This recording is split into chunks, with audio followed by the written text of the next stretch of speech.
بسم اللہ الرحمن الرحیم۔ السلام علیکم۔ روزانہ واقعات سننے کے لیے اس چینل کو سبسکرائب کریں۔ قافلہ آہستہ خرامانی کے ساتھ اپنی منزل کی جانب رواں تھا۔ قدیم فارس کے شہر جرجان سے توس جانے والا یہ قافلہ اس وقت ایک ویران مقام سے گزر رہا تھا۔ دور دور تک آبادی دکھائی نہ دیتی تھی، فضا پر سکوت طاری تھا۔ صرف اونٹوں کے چلنے اور ان کی گردنوں میں بجنے والی گھنٹیوں کی آوازیں اس سکوت کو ایک تسلسل کے ساتھ توڑ رہی تھیں۔ اچانک قافلے میں ہلچل مچ گئی۔ سر پر دوڑنے والے گھوڑوں کی ٹاپوں کی آواز کسی خطرے کی نقیب تھی۔ دیکھتے ہی دیکھتے قافلے کو چاروں طرف سے گھڑ سواروں نے گھیر لیا۔ قافلے والے دم بخود رہ گئے۔ کسی کو مہلت نہ ملی کہ حملہ آوروں سے بچ کر بھاگ سکیں۔ گھڑ سوار نے قافلے والوں کو حکم دیا کہ وہ اپنا تمام سامان اور دیگر قیمتی اشیاء ایک طرف ڈھیر کر دیں۔ حکم کی تعمیل کیے بغیر چارہ نہ تھا۔ ذرا سی دیر میں قافلے کے شرکاء اپنے کل مال و متاع سے محروم ہو چکے تھے۔ ڈاکو اطمینان سے لوٹا ہوا سامان باندھنے میں مصروف تھے۔ قافلے کے مسافروں میں ایک نوجوان بھی شامل تھا۔ وہ اپنی جگہ کھڑا شدید اضطراب کے عالم میں تھا۔ بے چینی کے آثار اس کے چہرے اور آنکھوں سے صاف خویدہ تھے۔ آخر اس سے ضبط نہ ہو سکا اور وہ ڈاکو کے سردار کے پاس پہنچ گیا۔ سردار نے سوالیہ نظروں سے نوجوان کو دیکھا۔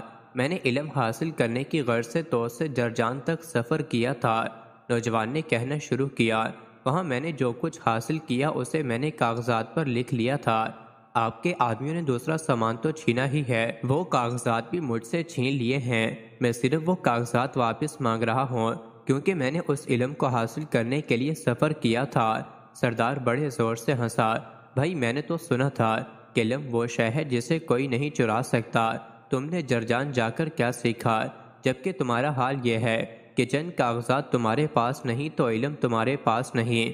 یہ کہہ کر سردار نے اپنے کسی آدمی کو حکم دیا کہ نوجوان کے کاغذات واپس کر دیے جائیں۔ ڈاکو کے سردار کی اس بات کا نوجوان کے دل پر اس قدر گہرا اثر ہوا کہ اس نے کاغذات پر موجود تمام علمی مباحث کو بہت تھوڑے عرصے میں ذہن نشیں کر لیا۔ اب نوجوان کو ان کاغذات کی حاجت نہ تھی، علم اس کے سینے میں محفوظ ہو چکا تھا۔